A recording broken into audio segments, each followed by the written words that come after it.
Hello everyone and respected Kisle sir. This is Abhishek Verma from Metallurgical and Materials Engineering 20K20 batch. I am here with a new fresh episode of interview experience sponsored by our team I Love Metallurgy, which is actually becoming popular, more and more popular amongst the freshers. Today we have Kisle sir from Metallurgical and Materials Engineering branch 2018 batch. Sir has recently cracked the interview session of the renowned company Traders, and which is actually a dream job for the juniors. So many congratulations to you, sir, sir, and wishing you a good afternoon also, sir. Thank you, Sir, my Abhishek. first question used to yes, sir. Thank you, Abhishek, and good afternoon to you also. So, what is your first question? Sir, how are you feeling now after cracking such a tough, difficult interview of such a renowned company in Encore, sir? I am feeling joyful, a bit of relaxed. So we all are preparing for this role in from the third year also towards, and काफी अच्छा लग रहा है कि जब आप किसी चीज पे मेहनत करते हो और वो चीज आपको मिल जाती है तो काफी ज्यादा रिलैक्स फील हो रहे हैं और काफी ज्यादा खुश हैं। Yes sir. सर ये जान के हमें भी अच्छा लग रहा है सर। सर सर पहले आप हमें बताइए कि आपकी कंपनी का बैकग्राउंड क्या है और सर आपका क्या जॉब रोल है उसमें sir? Basically, Tradens is a management consulting company which provides AI ML solutions to their firms, to their clients, and my position of responsibility is and Cadence came to our campus for the position of analyst, and it provides a CTC of around 6.5 LPA. Okay, sir. Sir, could you please give us tell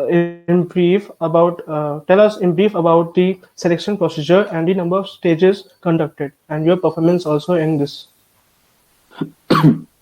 So, first of all, Tradens came to our campus with the eligibility criteria of 777. That is the 70% in 10th, 70% in 12th, and 70 CGPA and above in graduation.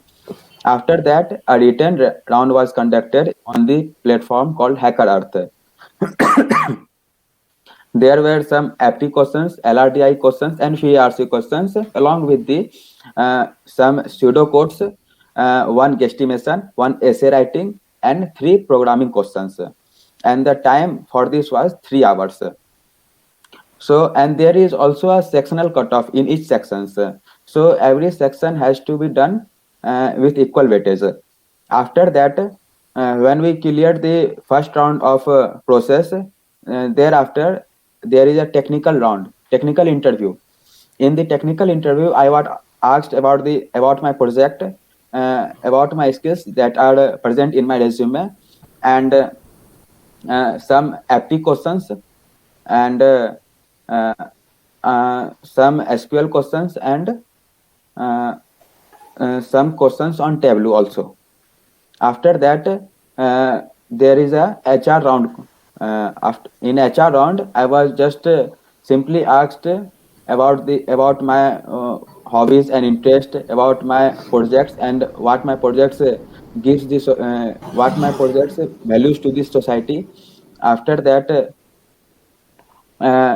in my HR rounds, they also told me that what I know about the Cadence. They also asked me that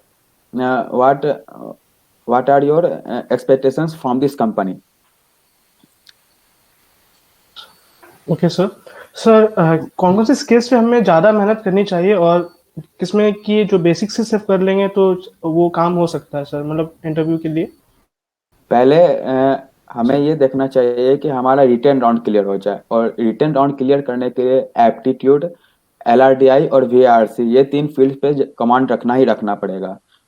ये 3 field पे command रखने से सिर्फ analytics company नहीं, core companies और बाकी जो भी कंपनीज आती हैं, चाहे वो IT की हो गए या फिर किसी भी तरह की कंपनीज आती हैं, तो वो सारे कंपनीज में तुम रिटन राउंड क्लियर कर सकते हो। जो भी स्टूडेंट्स अपियर होंगे वो रिटन राउंड क्लियर कर सकते हैं। इसके साथ ही साथ टेक्निकल स्किल्स की बात कर लिया जाए तो टेक्निकल स्किल्स में एसक्यूएल, पाइथन और एमएक्स एक्सेल और टेबलो, ये 4 स्किल्स जो है आने चाहिए स्टूडेंट्स को। और लेवल ऑफ डिफिकल्टी की बात कर लिया जाए तो जो भी इंटरव्यूअर क्वेश्चंस पूछते हैं हम लोगों से इंटरव्यू में, वो बेसिक टू मीडियम लेवल पे रहता है, वैसा वो हार्ड नहीं पूछते हैं। तो कोई स्टूडेंट अगर बेसिक टू मीडियम लेवल पे ये सारे स्किल्स को डेवलप कर रहा है तो वो मोर देन सफिशिएंट होगा किसी भी इंटरव्यू क्रैक करने के लिए। Okay sir. सर क्या लेवल था, इसी अगर कोडिंग की बात करते हैं या फिर गेस्टमेट्स और जितने भी स्किल्स है उसका लेवल क्या था सर इंटरव्यू में? सर मीन्स कितने हद तक हम लोग को प्रिपेयर करना चाहिए सर? लेवल सारा बेसिक ही था। जैसे हमसे तुमको पहले ही बताया कि टेक्निकल राउंड में पूछा गया था कि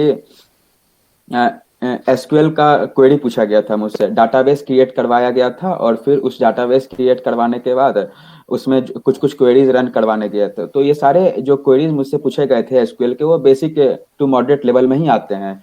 ये हाई नहीं पूछा जाता है, कुछ भी हार्ड नहीं पूछा जाता है। और प्रोजेक्ट रिलेटेड क्वेश्चंस मुझसे पूछे गए थे कि मैंने जो प्रोजेक्ट बनाया उसका आइडिया मैंने कहाँ से लिया और इस प्रोजेक्ट में क्या क्या टूल्स यूज हुए हैं और इस प्रोजेक्ट का मोटिव क्या है।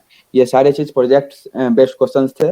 और साथ ही साथ जनरली एनालिटिक्स कंपनी पजल्स और गेस्टिमेट्स भी पूछती है, लेकिन मेरे केस में ये एप्टीट्यूड पूछे थे।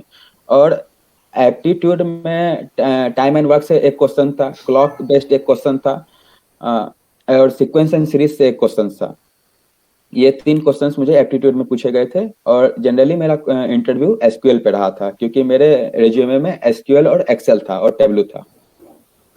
और एचआर राउंड में भी सारे बेसिक एचआर क्वेश्चंस ही थे। इनमें कोई जो बच्चे बेसिक एचआर क्वेश्चंस तैयार करके जा रहे हैं वो एचआर राउंड्स को क्लियर कर सकते हैं easily. Okay sir. Sir in HR questions और बाकी स्किल्स से जो क्वेश्चंस है उनका रिसोर्सेज क्या था, मतलब आपने क्या रिसोर्स यूज किया था सर? एसक्यूएल सीखने के लिए मैंने यूडेमी का यूज किया था। यूडेमी पे मैंने एक कोर्स बाय किया था और उससे मैंने एसक्यूएल सीखा था। लेकिन यूट्यूब पे काफी फ्री रिसोर्सेज भी मिल जाते हैं एसक्यूएल और पाइथन वगैरह सीखने के लिए, तो वहां से भी स्टूडेंट सीख सकते हैं। और गेस्टिमेशन तो कूड़ा पर भी मिल जाएंगे, काफी सारे गेस्टिमेशन कूड़ा पर भी अवेलेबल हैं। साथ ही साथ एचआर क्वेश्चंस जावा टी पॉइंट एक वेबसाइट है, वहां पर सारे क्वेश्चंस एचआर क्वेश्चंस मिल जाते हैं बेसिक। और सर पजल्स के लिए भी सर? पजल्स के लिए गिग्स फॉर गिग्स, उससे बेटर प्लेटफॉर्म कहीं नहीं मिलेगा। Sir actually we want to also ask that was it really a great deal to prepare for the non-core sector while parallelly preparing for the core academics? Means how to manage the CGPA, sir? पहले तो ये है कि किसी एक sector पे ही focus रखना चाहिए। अगर कोई स्टूडेंट नॉन कोर के लिए प्रिपेयर कर रहा है तो उसका कहीं ना कहीं सीजीपीए डिक्रीज होगा ही होगा। हाँ, अगर वो मेंटेन कर लेता है तो अच्छी बात है। लेकिन नॉन कोर सेक्टर्स में बस ये एक फायदा है ना कि एक एलिजिबिलिटी क्राइटेरिया वो लोग सेट करके रखता है जो कि 777 ही रहता है कि अगर कोई भी स्टूडेंट 777 को क्रॉस कर रहा है, that is 70% in 10th, 70% in 12th and 7 CGPA and above in graduation, तो वो सारे कंपनीज में एलिजिबल है, लगभग सारे कंपनीज में। Okay, sir. तो ये एक पॉइंट हो गया। और कोर सेक्टर्स और नॉन कोर सेक्टर्स प्रिपेयर कर रहा है तो पहले उसको प्रायोरिटी डिसाइड करना होगा कि उसको कोर में जाना है या नॉन कोर में जाना है। अगर नॉन कोर में जाना है तो फिर उसको अपने सीजी को बस 7 से ऊपर रखना होगा, उससे ज्यादा उसको कुछ नहीं करना है। Okay sir. सर तो मतलब क्या जैसे कि नॉन कोर में एचआर राउंड में किस तरह के क्वेश्चंस पूछे जा सकते हैं सर? जैसे कि मींस क्या रिलेटेड टू आपका कुछ आपसे रिलेटेड हो सकता है या फिर कुछ भी और भी टॉपिक्स हो सकते हैं सर? जैसे एग्जांपल्स में दे देता हूँ, नॉनकोर जो भी नॉनकोर कंपनीज है, जैसे एनालिटिक्स कंपनी हो गई, मैंने ट्रेडेंस का मैं एग्जांपल देता हूँ। उनके जो एचआर थे वो मुझसे पूछे थे कि टेल मी अबाउट योरसेल्फ, पहला क्वेश्चन तो ये था। उसके बाद what are your strength and weaknesses, what are your hobbies and interest, what are your technical skills. उसके बाद फिर what do you know about Tredence, what do you know about this position, that is the analyst position. Yes. ये सारे basic questions थे। Okay sir. Sir तो कितने हद तक अगर किसी एक कैंडिडेट के लिए बारे में बात की जाए तो सेल्फ कॉन्फिडेंस और पेशेंस जो है वो, क्योंकि हो सकता है कि बहुत टाइम लग जाए हमें अच्छी इंटरव्यू फोड़ने के लिए, तो सर उसके उसमें मतलब सेल्फ कॉन्फिडेंस और पेशेंस कितने हद तक काम आता है सर, और बाकी सारे क्या क्वालिटीज है जो कि हमें परसीव करनी चाहिए सर? हाँ, ये एक इम्पोर्टेंट पॉइंट्स होगा हर स्टूडेंट्स के लिए कि उन्हें प्लेसमेंट सेशन में पेशेंस तो रखना ही रखना पड़ेगा। बिना पेशेंस के नहीं कुछ हो पाएगा, क्योंकि काफी जब प्लेसमेंट सेशन शुरू होता है तो जो शुरुआत में कंपनीज आती हैं उनमें काफी ज्यादा कंपटीशन रहता है। इनफैक्ट मैंने सारा एफटी वगैरह कर लिया था, सारा LRDI VARC कर लिया था, और ट्रेडेंस मेरा 5th कंपनी था जिसका मेरा रिटर्न राउंड क्लियर हुआ था। पहले 4 कंपनी में मेरे रिटर्न राउंड तक क्लियर नहीं हुए थे, और उसके बाद मैंने 5th कंपनी मेरा ट्रेडेंस था जिसका मेरा रिटर्न राउंड क्लियर हुआ था, और इंटरव्यू में जाने के बाद फिर मैं छोड़ा नहीं, मैंने उसको भी क्लियर कर ही दिया था। तो ये एक पॉइंट है कि पेशेंस रखना पड़ेगा, और साथ ही साथ वो तब ना जब आप देखिएगा कि जब प्लेसमेंट सेशन शुरू होगा तो आपके फ्रेंड सारे जो भी आपके आसपास हैं वो प्लेस्ड होते जा रहे हैं और आप अभी तक बैठे हुए हैं, आप प्लेस्ड नहीं हो पा रहे हैं, तो साइकोलॉजिकल प्रेशर काफी ज्यादा बन जाता है। तो इस चीज को ध्यान में न रखते हुए बस ये पॉइंट ध्यान में रखना है कि NIT जमशेदपुर का लगभग हर स्टूडेंट प्लेस्ड हो जाता है, आज न कल तो प्लेस्ड हो ही जाता है। तो बस ये पॉइंट ध्यान में रख करके अपना काम करते चलना है और कभी ना कभी प्लेसमेंट हो ही जाएगा। सर हमें नॉन कोर के लिए प्रिपरेशन एक्चुअली किस ईयर से या किस टाइम से शुरू कर देनी चाहिए, और ये लगभग कितने ड्यूरेशन का ये हो सकता है हमारा प्रिपरेशन सर? ड्यूरेशन तो अब डिपेंड करता है कि वो जो कैंडिडेट है वो क्या क्या चीज से प्रिपेयर कर रहा है, क्या क्या चीज वो स्किल मीन सीख सर, रहा है। Yes sir, mean sir generally हाँ, जो बेसिक जो कॉमन कंपनीज जो है नॉन कोर की, उनके लिए अगर एक जनरल टाइम ड्यूरेशन अगर पूछा जाए कि हाँ 6 महीने 8 महीने, तो उस तरह का चीज सर। हाँ, 3rd ईयर में आने के बाद वो प्रिपेयर कर सकता है नॉन कोर सेक्टर्स के लिए, और इजिली प्रिपेयर करके वो कोई भी कंपनी क्रैक कर सकता है। Okay sir. सर एक लास्ट क्वेश्चन जो सबके शायद सबके मन में जो डाउट है सर, कि सर कुछ आप ऐसा हेल्प कीजिए, कुछ आप ऐसा टिप्स दीजिए जो कि कुछ इंपॉर्टेंट टिप्स या लास्ट टाइम बूस्टअप जो होता है जो कि हम लोग को दिमाग में रखना चाहिए while गोइंग फॉर इंटरव्यू और few days before interview sir.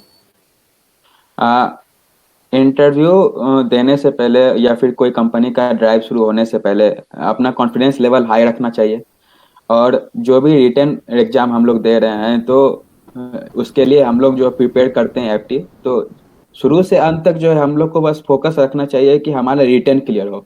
अगर कंपनी का रिटन क्लियर हो रहा है तो वो इंटरव्यू आज न कल क्लियर कर ही लेगा, लेकिन रिटन अगर क्लियर नहीं हो रहा है तो इसका मतलब ये है कि उसका जो है कहीं ना कहीं FT या फिर LRDI या VARC में कहीं ना कहीं प्रॉब्लम्स क्रिएट कर रहा है। तो उस प्रॉब्लम्स को पहले सही करना चाहिए, उसके बाद वो रिटर्न देगा, रिटर्न क्लियर होगा। रिटर्न क्लियर करने के बाद इंटरव्यू में कॉन्फिडेंस इज अ की रोल। कॉन्फिडेंस जो रखता है इंटरव्यू में वो एक बार में इंटरव्यू क्लियर कर देता है, उसका कोई इशू नहीं है। और हाँ, इंटरव्यू में बोलने से पहले सोच समझ के बोलना चाहिए कि हम क्या बोल रहे हैं, और जो बोल रहे हैं वो कहीं बैकफायर ना कर जाए। यस। तो ये सारा पॉइंट्स दिमाग में रखना चाहिए, और बस पेशेंस रखना चाहिए, आज न कल प्लेसमेंट सबका हो जाता है। Okay, sir. Sir, thank you for so with this we can wrap up with our program. Sir, I am very very thankful to. We are actually very very thankful to you that you have given us some time from your busy schedule, sir. Sir, and once again, congratulations to you for cracking this interview, sir. Thank Sir, you, sir. yes, sir. And we hope that this is going to help the audience or viewers, the candidates who are going to prepare for this interview, very very much helpful. And sir, with this we are going to wrap up, sir. Thank you again, sir.